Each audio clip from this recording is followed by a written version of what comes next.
Today on Bridge City News, a bus rollover on a gravel road on Vancouver Island last night has claimed the lives of 2 students from the University of Victoria, while 3 others suffered serious injuries. The federal election campaign continues with more promises and mud thrown, and the Hong Kong democracy protests continue, this time with a bit of a twist as the latest clash took place in a mall. Your nation, your province, your southern Alberta. From the heart of Lethbridge, it's Bridge City News with Paul Arthur. Good afternoon. Thanks for joining us. The comic book community in Lethbridge is small in comparison to larger cities, but at today's Comic Expo at Exhibition Park, they got treated to an appearance from a special guest. Eugene Brave Rock grew up on Southern Alberta's Blood Tribe Reserve and is an actor best known for his role of the Chief in the Wonder Woman movie. This is only the second annual with me, so it's starting out small, hoping to grow it. But we are focusing on local authors, local artists, and local businesses here. Kapow's here. And then we just so happened to get a surprise from Gene Brave Rock. It called that he was in town, so he will be popping by here. And he's local here, so he kind of fits in with the theme of things, but it's a bonus as well. Courtney Samuel Stanier also organized the Pet Expo right alongside of the Comic Expo after having a larger than expected response to last year's event. The first annual blew us out of the water. We couldn't believe how many people attended. We were really shocked. We were just hoping for like 500 people to come through. We had over 2,000.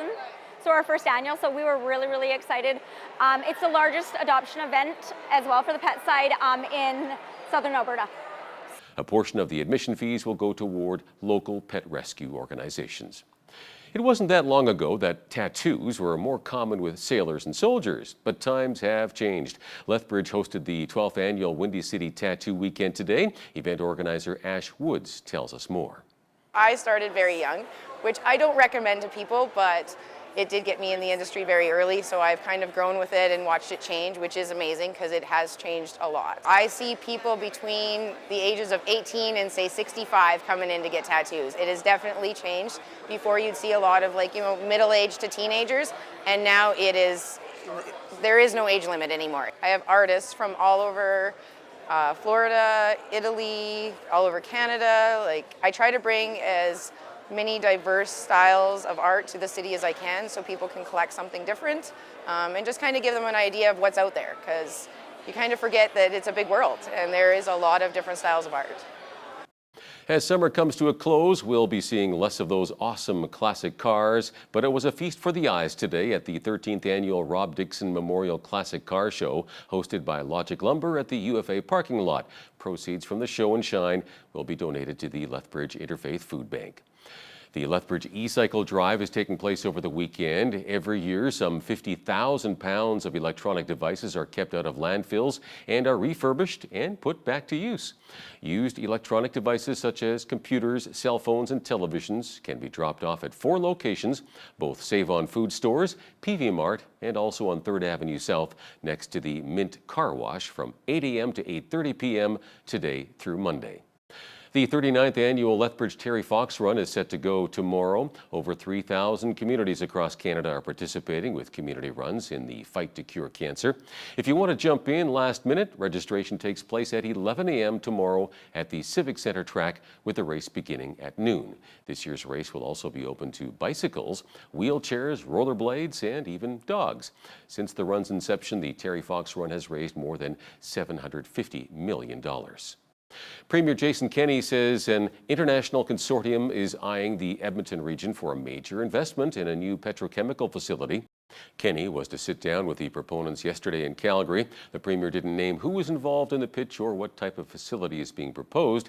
He says an NDP-era program may be part of the plan. Kenney says Albertans will learn more in the government's upcoming budget.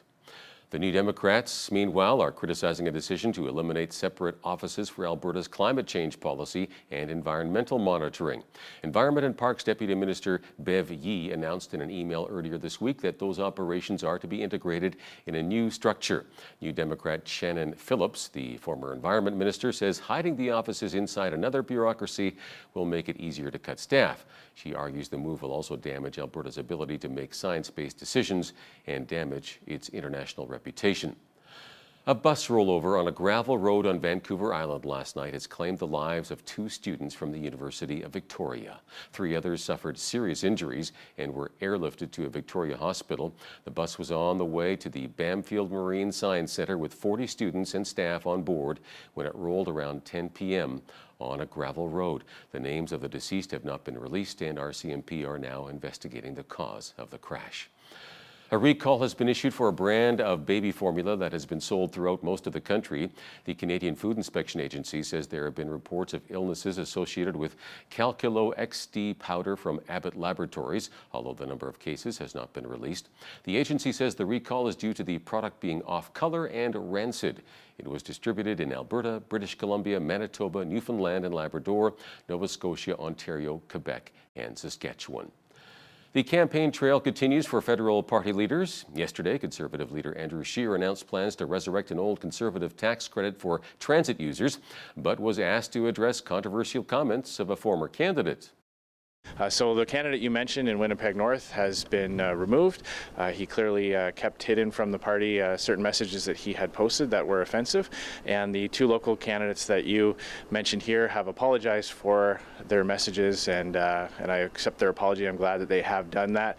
But if you want to talk about parties that have problems, the Liberal Party has a problem with people who hold anti-Semitic views. It has been many days now that Justin Trudeau has refused to denounce his own former candidate in St. Leonard, Saint Michel. He has refused to explain why he was working to keep those anti-Semitic messages hidden from the public and from Canadians. That candidate has said, the former candidate has said, that he was working with party officials at the Liberal Party to keep those views hidden and keep those messages hidden from Canadians. So I'd like to hear from Justin Trudeau why people who hold anti-Semitic views feel that their home is in the Liberal Party of Canada. They've driven up the cost of cell phone and internet to the point that it's amongst the highest in the world. So we want to change that. This is what our plan is. We'd impose a price cap based on the average OECD nations and what they charge for cell phone and for internet. This is something that other nations have done, and it has effectively brought down the price of medication or price of cell phone services. It's going to save families on average $250 per year, but it could be a lot more for other families that spend more on cell phone and internet. This is going to save families. But we're not going to end there. We believe that there should be no barriers for students who want to pursue education. So we're going to replace loans with non-repayable grants. And yes, we want to move to career, from kindergarten to career, no barrier education. That means free tuition for everyone in our country. If you need education, you should get it. We're also going to eliminate the swipe fee on HST and GST that merchants must pay to credit card companies every time a credit card is swiped. By giving more support to SMEs, we're helping business owners reach new heights while making sure they continue to create good jobs for Canadians and grow our economy. Green Party leader Elizabeth May spent time campaigning for local candidates in BC.